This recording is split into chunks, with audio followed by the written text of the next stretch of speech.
Zee 24 तास एक पाऊल पुढे। यानंतर जाऊया फू बाय फूच्या सेटवर। इथे एक सामान्य माणूस आपल्या मुलीच्या ऍडमिशनसाठी एका प्रतिथयश शाळेत आलाय। पाहूया त्याच्या मुलीला ऍडमिशन मिळाली का ते।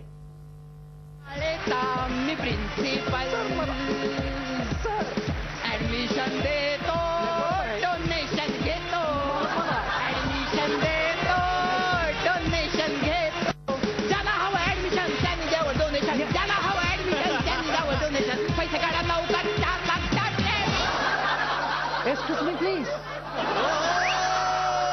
Sir, master admission. Master master बोलायचं नाही chief please, call me sir sir. तुला ऍडमिशन पाहिजे? नाही, माझ्या मुलीला पाहिजे। ओके, नाव माहितीये? सुभानराव लटकर। तुझं नाही? हा मुलीचं, सायली सुभानराव। मुलीचं नाही? तुमचं अल्फॉन्सो गोन्सालीकर। अँथोनी गोन्सालकर। अँथोनी गोन्साल्वे। पण मी माझं नाव नाही विचारत आहे। या शाळेचं नाव काय माहितीये? माहिती आहे ना सर, सेंट परफ्यूम। बर, डोनेशनचं कसे करणार? चेक देतो, कॅश देतो, डीडी पाठवू का घरी आणून देऊ? अरे कसे करणार म्हणजे तुला ते परवडणार का? किती आहे अशी फी तुमची? 4,420,000। आता का गप्प लटकत बोल आता। 4,420,000 तिच्या जन्माआधीपासून 5 लाख जमवून ठेवलेत, घ्या उद्या सकाळी। घेतले? कधी? असे समजले बाबा। हा बरोबर घेतले। पण मला सांग, पुढचे एक्सपेन्सेस म्हणजे स्कूलचा युनिफॉर्म, ते वेगवेगळे डेज असतात, ते सगळे खर्च तुला कसे परवडणार? चला दिले। कधी दिले? आता समजायचं ना तुम्ही पण। ते फक्त आम्ही समजायचे, तुम्ही खरंच द्यायचे। आईला तुम्ही समजायचं ते समजायचं आणि आम्ही द्यायचं ते खरं द्यायचं, असं कसं? पण इतकं डोनेशन सर कशाला? कशाला? आमची शाळा बघितली का? बाहेरून एसी, आतून एसी, आणि बाथरूम बघितले, हाय स्टँडर्ड बाथरूम। आणि तुमच्यासारखं पाटी आणि वहीमध्ये लिहित नाही आम्ही, लॅपटॉप वर लिहितो। कुठे लॅपटॉप? पण त्यानं पुस्तकाची गोडी निर्माण होत नाही ना, त्याचं काय करणार तुम्ही? म्हणजे विषय कुठले शिकवता तुम्ही? नेहमी तेच, history, geography, maths and all language. मग लॅपटॉप वर काय बदलणार आहे का इतिहास? म्हणजे शहाजहान मुमताज साठी ताजमहल नाही तर 1 BHK बुक केलं का दहीसाठी?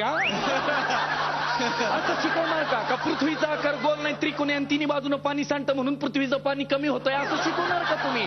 तर पुस्तक काय, लॅपटॉप काय, सगळं सारखंच आहे, पण डोनेशन कशाला?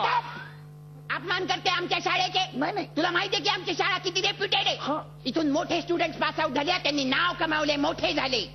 सर मी तुम्हाला तेच सांगतोय, मुलं शाळेला मोठी करतात, शाळा मुलांना मोठं करत नाही सर।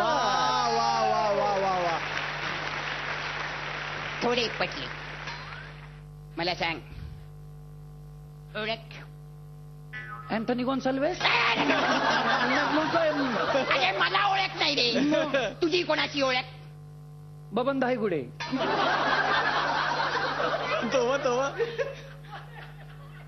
कोण बबन? माझ्या ओळखीच आहे। काय करतो तू? पानवाला आहे। पाचवाल्याची ओळख धावते। जो ओळखीचा आहे तो सांगितला ना मी सर, ते ऍडमिशन। अरे बाबा ए माठे, अरे तुझी काय वशिला बिशिला आहे की नाही? नाही, माझ्या अशिक्षित आई बापांनी असले घाणेरडे संस्कार कधी केलेच नाहीत ना आमच्यावर। हो का? अरे वा, मग आय एम सॉरी, तुझ्या मुलीला ऍडमिशन मिळणार नाही, कारण ती आमच्या पात्रतेची नाही। आणि तिला ऍडमिशन दिलं तर आमच्या शाळेचं पर्सेंटेज कमी होईल। So get out. सर असं काय करता? अभ्यास घेतला माझा, शाळा घेतली माझी, परीक्षा घेतली माझी, आणि माझ्या पुरीलाच नापास करून टाकलं तुम्ही डायरेक्ट। पैसे पण द्यायला तयार आहे ना मी, असं काय करता सर? आणि सर, शिक्षण शाळेचं पर्सेंटेज वाढवत नाही, मुलांचं पर्सेंटेज वाढवतो सर। Get out. बरं आता एवढं चिडलाय तर जातो मी, पण जाता जाता एक प्रश्न विचारतो। विचार। Sir, do you know who was Mahatma Jyotiba Phule? Who was Mahatma Jyotiba Phule? I don't know. मग तर माझ्या मुलीची अजिबातच पात्रता नाहीये या शाळेत शिकायची, आणि तुमची तर अजिबातच पात्रता नाहीये तिला शिकवायची। एक काम करा, हे धरा आणि लावा तोंडाला। आता तुम्हाला आणि त्या शिक्षण पद्धतीला ह्याचीच खरी गरज आहे आता। झी 24 तास एक पाऊल पुढे।